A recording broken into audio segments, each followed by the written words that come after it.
жұмсам да елес болдан, қайдасың әкешін теңелдігін, өзіңді армандап сағынғандай, өмірмен сүрім емес мүмкін. Асылда Абзал аға. Тәуелбай дүлдүл атанған, қара сөздің бұлбұл атанған. Әлқожалы Жүсіп атамыз 1930 жылы Тамды ауданы 6 ауылдық советінде Бесбұлақ елді мекенінде дүниеге келген. 1952 жылы Ташкенттегі Науаи атындағы оқытушылар институтын, 1959 жылы Бұхара пединститутының тарих факультетін бітірген.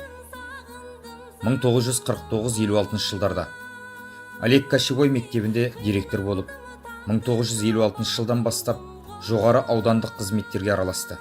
Көп жылдар бойы жауапты хатшы, аудандық партия комитетінде, аудандық атқару партия комитетінде қызметтер жасады. 1970 жылдардан бастап социалистік шаруашылық газетінде жауапты қызметтер атқарды. 1978 жылдан бастап 14 жыл бойы социалистік шаруашылық газетінде бас редактор болып жұмыс істеді. Қызметті мінсіз атқарған Әлқожалы Жүсіп ағамыз Өзбекстан журналистер одағы мүшесі болып, көп жылдардағы еңбегінен ел өміріне басшылық етіп, бірқанша игі істер атқарды. Республикалық достық туы, Нұрлы жол газеттеріне Науаи, Бұхара облыстары бойынша меншікті тілшісі болды. 2002 жылы Қазақстанға қоныс аударған Асыл аға, текті тұлға, осы республикаға көшіп келгенде де өз шығармашылығын одан әрі дамыта берді. Қазақстанға келген соң да көптеген кітаптар жазып шықты. Өзбекстанда елдің, халықтың болашағын ойлаған кемеңгер аға шежіре жазып Ататек деген кітабын Кенімех баспасынан шығарды. Аудан басшылары Садық Бірманов туралы Асыл аға, Үсенбай Аңсатбаев туралы Қызылқұм перзенті деген кітаптарын шығарды. Тағы басқа көптеген еңбектері жарыққа шықты. Қазақстанда Замандастар тұстастар кітабын 4 кітапқа шығарды. Ой қазына, Алаулы атамекен, отбасылық кітап етіп ата-анасына арнап тағзым кітабын жазды.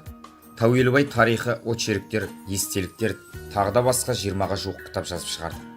Қызым саған айтам деген кітабы өте бай, қазына кітап. Тәуелбай еліне, халқына асыл мұра өшпесте із қалдырған кемеңгер жазушы Жүсіп аға биыл 2019 жылы шілде айында дүниеден озды. Ағаның асыл жары, 8 баланың анасы, өзінен көп жыл бұрын дүниеден өтті. Өмір жалғасы, әкесін алға жалғастырар ұрпағынан 3 жылы да өзінен бұрын өмірден өтті.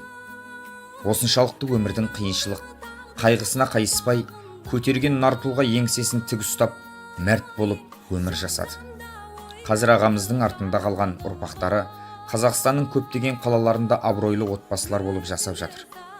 Ата ғұмырында 5 ұл, 3 қызынан 29 немере, 39 шөбере сүйген. Асқартау, аяулы әке, асыл ата, мәуелі бәйтерек, қош болыңыз. Алла алдыңыздан жарылқасын. Ұрпақтарыңыз беріп жатқан садақа қабыл болсын.